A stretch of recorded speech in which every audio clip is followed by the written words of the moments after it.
Hello everyone, I welcome you again at lecture series on ethics terminologies. And today we are going to discuss our fifth definition, that is accountability. We are going to see the utility of accountability in general life as well as civil services. अभी तक हमने बहुत सारे ऐसे concepts like integrity, value and ethics versus law को discuss किया है. Accountability is one of the core values expected out of the civil servant. We are going to see the general definition, जो भी keywords हैं उनसे associated वो हम पहले डिस्कस करेंगे और फिर हम देखेंगे accountability की utility and some of the recommendations of leading commissions like Second Administrative Reforms Commission. We are also going to have the examples of various departments of public services like police accountability क्या होती है वो भी हम समझेंगे. यहाँ पे accountability अगर मिसिंग है तो करप्शन कैसे होता है वो भी हम उसके भी फॉर्मूला को यहाँ पे मैंने मेंशन किया हुआ है जिसको कि आप एग्जाम में लिख सकते हैं. So let's have a look at the some of the keywords associated with accountability. The concept of accountability. Accountability means obligation. यहाँ पे आप सीधे कुछ कोर चीज़ें हैं, आप एकदम ब्लैंक नहीं हो जाए एग्जाम में, तो आपको ये सारी चीज़ें चाहे आप बार बार रिपीटेड रिवीजन से किसी भी तरीके से ऑब्लिगेशन यानी ऑब्लिगेशन टू समवन यहाँ पे और something STHING I would write in the short someone और समथिंग. अगर आपके सीनियर्स हैं, अगर एज पर लॉ वहाँ पे अकाउंटेबिलिटी है, या फिर for example if you are having family so you are accountable to your kids. Kids के लिए आपकी ऑब्लिगेशन है. उसी तरह ऑर्गेनाइजेशन में लॉज हैं, as per the law you are accountable to your organisation, that something is your organisation. तो यहाँ पे ऑब्लिगेशन हो गया and absence of accountability and presence of some of the negative concepts like monopoly हो. अगर आपके पास आपके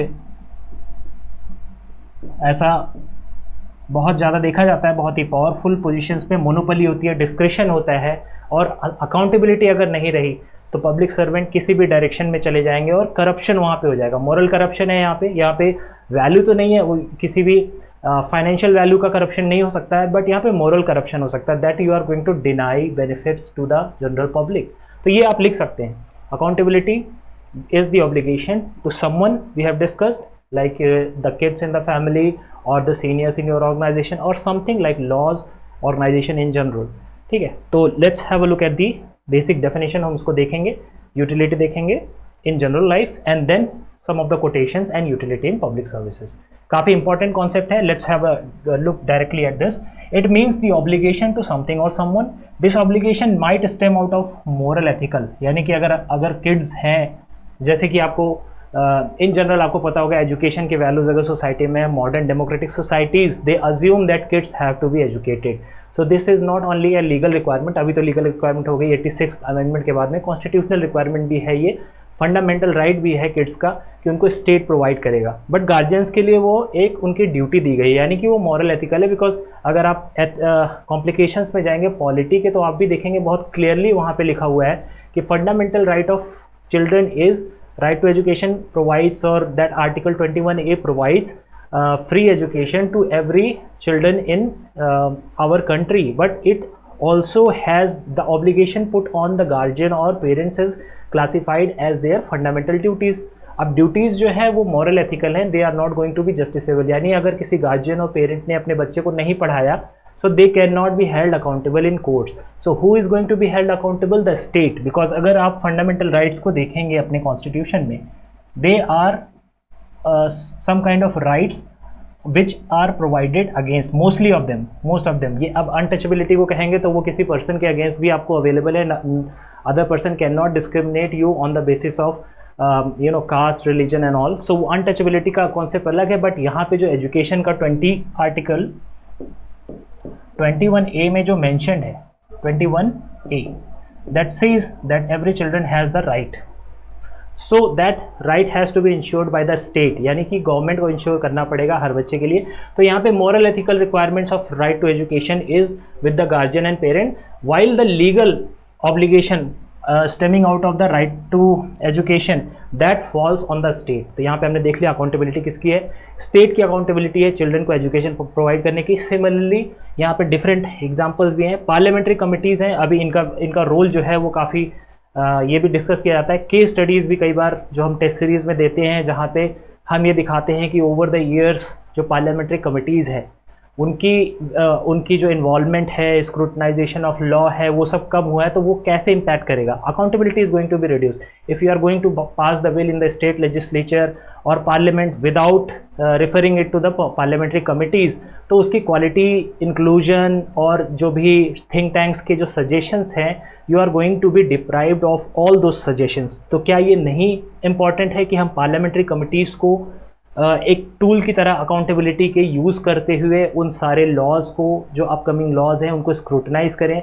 उसमें स्टेक होल्डर पार्टिसिपेशन को इंक्रीज करें। Very important, not only from the perspective of ethics but also polity, हम यहाँ पे थोड़ा सा डिस्कस कर रहे हैं, right. So as per the right to education I have discuss, the parents और गार्जियंस हैव मॉरल और ethical responsibility, not the legal. Legal falls on the state. State को प्रोवाइड करना है एजुकेशन, उसको इंश्योर करना है कि every child who is 6 to 14 they are going to get education in our country, and then Germany was held accountable। ये accountability का particular meaning हो सकता है, जहाँ पे responsibility may not be there but accountability जिसको कहते हैं, ये थोड़ा फॉर्मल है, किसके ऊपर डाली गई, डिस्ट्रिक्ट कलेक्टर के ऊपर। अगर डिस्ट्रिक्ट के पर्टिकुलर चीज़ों की अकाउंटेबिलिटी डाली गई है, so they are accountable as per the law or rule। So here we can see, for a large democracy like India, probably the smallest number of final decision makers are there। So here the particular quotation is reflecting the value of accountability, decentralization। यानी accountability केवल कुछ ही लोगों के ऊपर नहीं होनी चाहिए, बहुत सारे organizations होने चाहिए, बहुत सारा decentralization, 3 tiers के बारे में ग्रास रूट जो मोबिलाइजेशन है वो होना चाहिए कंट्री में। That is going to ensure accountability and people's participation as well. जहाँ पे पीपल कनेक्ट करेंगे, ग्रास रूट डेमोक्रेसी होगी, more number of offices, more number of people's involvement in their own democratic decision making, वो possible होगा। Now we are going to discuss the accountability and its accountability's utility in public services. So now we are going to discuss the utility of accountability in public services। Why do we need accountability in public services? हमने देख लिया integrity की जरूरत पड़ती है, strong morals की जरूरत पड़ती है, ट्रूथफुलनेस की जरूरत पड़ती है, तो आप चीटिंग ना करें अपने ऑर्गेनाइजेशन में। बट अकाउंटेबिलिटी क्यों नीडेड है? Tomorrow if some kind of commission is there, if some mishappening is there, तो वो कमीशन किसको अकाउंटेबल पाएगा? तो ये सारी चीजें हैं। At times law has shielded the guilty resulting in the erosion of accountability. अच्छा, यहाँ पे मैंने आपको एक फॉर्मूला भी यहाँ पे डिस्कस किया हुआ है, जिसको कि आप यहाँ पे देखेंगे, that is this one particular phenomena, that is if accountability has been subtracted. अगर किसी भी पब्लिक ऑफिस की बात करें, किसी भी पावरफुल पोजीशन की बात करें, किसी भी कमीशन की बात करें, चाहे वो पार्लियामेंट हो या फिर स्टेट लेजिस्लेचर हो, स्टेट का कोई भी इंस्टीट्यूशन हो, अगर उसमें अकाउंटेबिलिटी नहीं है, मोनोपोली एंड डिस्क्रिशन बढ़ रहा है, then that is going to result in corruption। So whether you are chosen as elected representative of people, यानी कि अगर आपको इलेक्टोरेट ने भेजा है, या फिर you are a public servant who is going to deal with the public matters, there you should not have monopoly, you should not behave in a monopolistic way, or you should not have random and discretionary ideas, rather you should have accountability। stakeholders के decision के points को देखें, उसके बाद decision लेना है, so that you can reduce the corruption. इस equation को बढ़ाएं और इन दोनों को जीरो करें, करप्शन आपका जीरो हो जाएगा। निगेटिव तो नहीं होगा बट जीरो जरूर हो जाएगा। So you have to balance this. And further here, by accountability the civil servants are held answerable to their behaviour and action.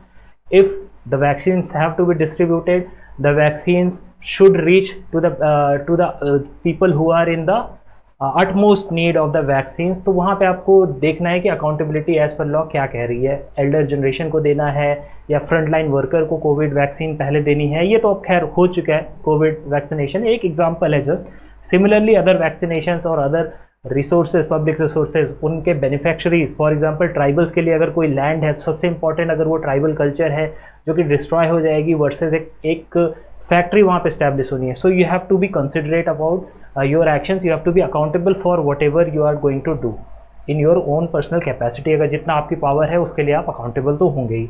Due to red tapism में फाइल्स मूव नहीं होती है। रेड टेप को हम देखेंगे, अमेरिका में एक concept था जहाँ पे फाइल्स को रेड टेप में बांध करके रख दिया जाता था और वो सालों पड़ी रहती थी। So the term has originated from there itself, and we are going to see red tape is observed in our country, especially in public offices, जिसको रिड्यूस करने के लिए ई गवर्नेंस भी आया है। तो क्या होता है कि अगर रेड टेपिज्म बहुत ज़्यादा है, किसी भी ऑफिस में पैसा लेते हैं, पैसे से भी डिले कर सकते हैं या फिर अपनी हैबिट से भी जनरल पब्लिक ऑफिसेस में ऑफिसर्स डिले कर सकते हैं। तो many organizations are going to suffer to the lack of accountability. इससे क्या होगा, इससे नेशन के इकोनॉमिक ग्रोथ को इम्पैक्ट होगा। जो कंपनीज इंडिया में आनी थी वही कंपनीज चाइना में चली जाएंगी। So we are going to have a loss of capital, loss of economic growth, and that is going to impact our country's prospects. तो ये रेड टेप नहीं होना चाहिए। It is going to cause a lack of accountability in system and organization. Accountability should focus both on compliance with the rules and ethical principles. So that is, अगर written rules हैं कि आपको office में 6 बजे तक बैठना है as an IAS officer, so that is a written rule, वहाँ तो आपको कंप्लाई करना ही है। बट अगर कुछ अर्जेंसी आ गई है, there is some kind of urgent situations that is arising in your district, तो वहाँ पे आपको जो है एथिकल प्रिंसिपल को देखते हुए एक्स्ट्रा माइल भी जाना है, डिवोशन टू ड्यूटी आपको दिखाना पड़ेगा। Finally, the greater police accountability ensures trust in the system. यहाँ पे अगर आप एक चीज़ मैं आपको एग्जांपल दूंगा, कीवर्ड है दैट इज़ कम्युनिटी पुलिसिंग। तो जैसे आप अकाउंटेबिलिटी लिख रहे हैं, लेकिन अगर आप कम्युनिटी पार्टिसिपेशन देख रहे हैं कि पुलिस ऑफिसर या पुलिस का जो भी पर्टिकुलर डिपार्टमेंट है, they are directly visiting to the community, it is interacting with the responsible members and other people are also watchful कि हाँ, यहाँ पे पुलिस का कम्युनिटी से काफ़ी ज़्यादा इंटरेक्शन है और रिजिड नहीं है, बहुत ही ज़्यादा फ्लूइड है, इनके बीच में बहुत ज़्यादा कोऑपरेशन है। तो क्राइम का रेट ये ऑब्जर्व किया गया है कि वो कम होता है ऐसी सोसाइटीज़ में जहाँ पे स्टेट का इंटरेक्शन पब्लिक से, कम्युनिटी से ज़्यादा है। That is known as community policing. If the police is involve in interaction with the community, that is getting the feedbacks, it is also ensuring the active participation of community members. वो report कर रहे हैं कि कहाँ कहाँ पे instances हो सकते हैं, क्राइम कहाँ पे बढ़ सकता है, कहाँ पे लोग लॉ नहीं फॉलो कर रहे हैं। सो that is another important example of increasing the police accountability. Police is also a part of public office. To ensure a premium on transparency, openness, boldness, fairness and justice. If you are accountable, the justice is going to be served. If you are accountable, the transparency and openness in the system are going to increase. Fairness भी होगा, because अगर आप रुके रहेंगे office में और justice करेंगे और वहाँ पे लास्ट माइल जाएंगे, some of the most needy and vulnerable sections you are going to serve, then you are going to fulfill the value of fairness. तो आप देख रहे हैं कोर वैल्यूज कैसे इंटरकनेक्टेड है, फुलफिल कर रही हैं। उनके डेफिनेशंस अलग अलग हो सकते हैं, but core values are interconnected, they are helping in achieving, one value is helping in achieving the targets of another value. So very important concept of accountability is the obligation to someone or something, and how we have discussed in general life and its utility in public services. I request you to watch all the 100 definitions, all the 100 lectures of ethics terminologies before you actually appear for, or even if you are preparing before your prelims examination, try to have a notebook, sit down and try to revise all these 100 definitions associated with ethics paper 4. So in the upcoming lecture, that is our, I hope, 6th lecture, we are going to discuss the concept of honesty and why honesty is required in public services. Stay tuned and have a nice day.